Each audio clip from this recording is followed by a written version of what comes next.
Fertilisasi adalah proses berfungsinya pronukleus jantan pada sperma dengan pronukleus betina pada ovum hingga terbentuk zigot. Proses fertilisasi terjadi pada tuba falopi atau saluran telur. Peleburan antara sel telur dan sel sperma membentuk zigot yang akan terus berkembang menjadi janin. Proses fertilisasi dibagi menjadi 4 tahapan yang diuraikan berikut ini. 1.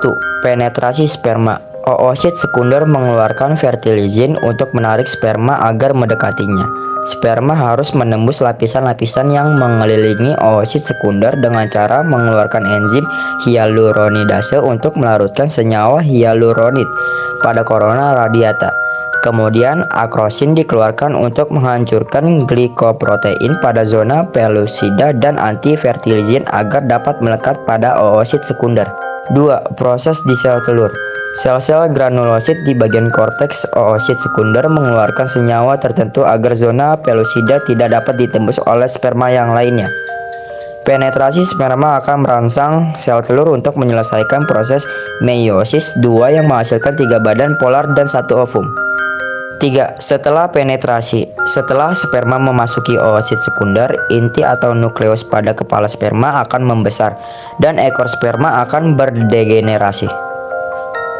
4. Penggabungan inti. Terjadi penggabungan inti sperma yang mengandung 23 kromosom atau haploid dengan inti ovum yang mengandung 23 kromosom sehingga menghasilkan zigot. Janin membutuhkan waktu selama 9 bulan untuk berkembang. Ketika janin telah berkembang, kehamilan akan diakhiri dengan proses persalinan. Proses gestasi merupakan perkembangan prenatal terjadi dalam 3 tahap utama. 2 minggu setelah pembuahan dikenal sebagai tahap germinal.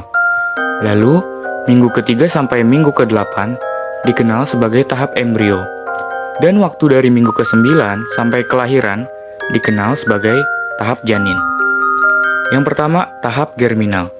Tahap germinal dimulai pada saat pembuahan ketika sperma dan sel telur bersatu di salah satu saluran tuba falopi. Telur yang dibuahi, yang dikenal sebagai zigot, kemudian akan bergerak menuju ke rahim. Perjalanan ini memakan waktu hingga seminggu, sedangkan pembelahan sel dimulai sekitar 24 hingga 36 jam setelah terjadinya pembuahan. Hanya dalam beberapa jam setelah konsepsi, zigot bersel tunggal mulai berjalan dari tuba falopi ke uterus, di mana ia akan memulai proses pembelahan dan pertumbuhan sel. Melalui proses mitosis, zigot pertama dibagi menjadi 2 sel, kemudian menjadi 4, 8, 16, dan seterusnya. Begitu sel mencapai 8 titik, sel-sel mulai membedakan dan mengambil karakteristik tertentu yang akan menentukan jenis sel yang akan berkembang. Ketika sel berkembang biak, mereka juga akan terpisah menjadi 2 masa yang berbeda, yaitu sel telur yang pada akhirnya akan menjadi plasenta, sementara sel-sel dalam akan membentuk embrio. Tahap embrio. Pada fase ini, masa sel dikenal sebagai embrio. Awal minggu ke-3 setelah konsepsi menandai dimulainya periode embrionik. Masa ketika masa sel menjadi manusia. Tahap embrionik ini memainkan peran penting dalam perkembangan otak. Embrio mulai membelah menjadi 3 lapisan yang masing-masing akan menjadi sistem tubuh yang penting. Sekitar 22 hari setelah pembuahan, membuat tabung saraf. Tabung ini nantinya akan berkembang menjadi sistem saraf pusat, termasuk sumsum tulang belakang dan otak. Tabung saraf mulai terbentuk di sepanjang area yang dikenal sebagai plat saraf. Tanda-tanda awal perkembangan tabung saraf adalah munculnya 2 tonjolan yang terbentuk di sepanjang setiap sisi tempat saraf. Selama beberapa hari berikutnya, akan lebih banyak tonjolan yang terbentuk dan lipatan ke dalam sampai tabung hampa terbentuk. Setelah tabung ini sepenuhnya terbentuk, sel-sel mulai terbentuk di dekat pusat, tabung mulai menutup dan membentuk vesikel otak. Vesikula ini akan berkembang menjadi bagian otak termasuk struktur otak depan, otak tengah, dan otak belakang. Sekitar minggu ke-4, kepala mulai terbentuk dan diikuti dengan perkembangan mata, hidung, telinga, dan mulut. Sedangkan sistem kardiovaskular diawali dengan perkembangan pembuluh darah yang akan menjadi jantung dan mulai berdenyut. Kemudian pada minggu ke-5, tunas yang akan membentuk lengan dan kaki juga muncul. Pada minggu ke-8, perkembangan embrio mulai mengalami kemajuan. Semua organ dasar akan berkembang kecuali organ-organ reproduksi. Janin Anda bahkan sudah mulai memiliki lutut dan siku. Pada fase ini, embrio memiliki berat hanya 1 gram dan panjangnya sekitar 1 inci. Pada fase perkembangan embrio, struktur dasar otak dan sistem saraf pusat sudah matang. Dalam perkembangan ini, struktur dasar dari sistem saraf pusat dan perifer juga mulai matang. Penelitian menunjukkan bahwa reproduksi neuron dimulai sekitar hari ke-42 setelah pembuahan dan sebagian besar berakhir di pertengahan proses kehamilan.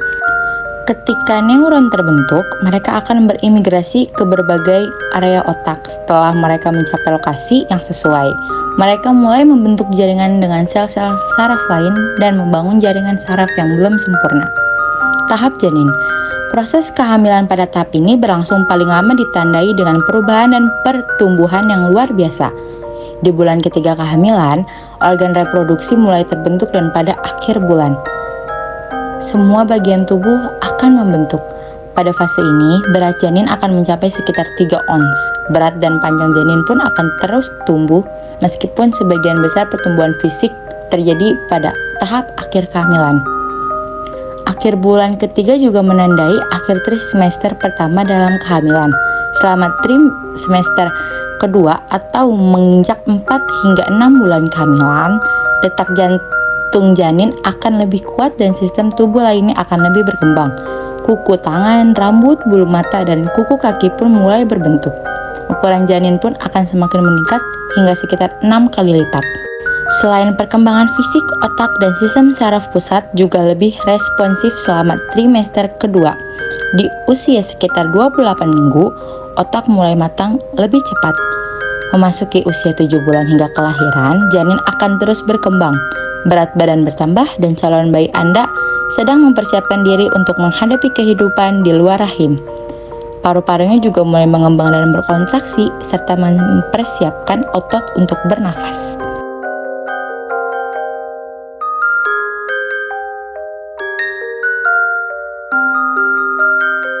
Cara menjaga kebersihan saat menstruasi dapat dilakukan dengan pilihlah pembalut yang bebas dari berbagai jenis bahan berbahaya dan nyaman saat dipakai. Ganti pembalut secara berkala antara 3 hingga 5 kali dalam sehari. Membersihkan vagina terlebih dahulu sebelum mengganti pembalut. Atau membersihkan vagina sebaiknya dilakukan dengan air mengalir dan sebaiknya hindari penggunaan sabun. Cuci tangan sampai bersih setelah membuang pembalut serta sebelum mengganti pembalut. Rutin mengganti celana dalam untuk menghindari resiko tidak nyaman di sekitar vagina.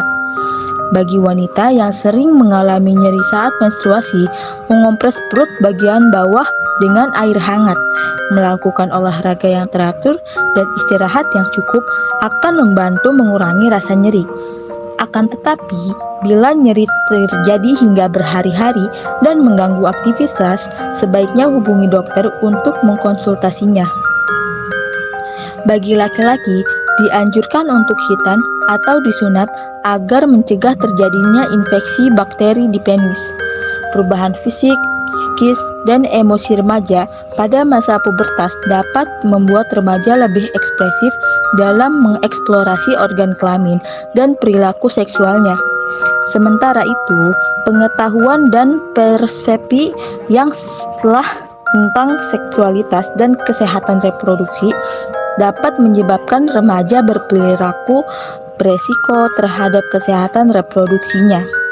Oleh karena itu, peran orang tua, guru, dan tenaga kesehatan menjadi penting dalam mendampingi remaja mencari dan menemukan informasi kesehatan reproduksi yang tepat.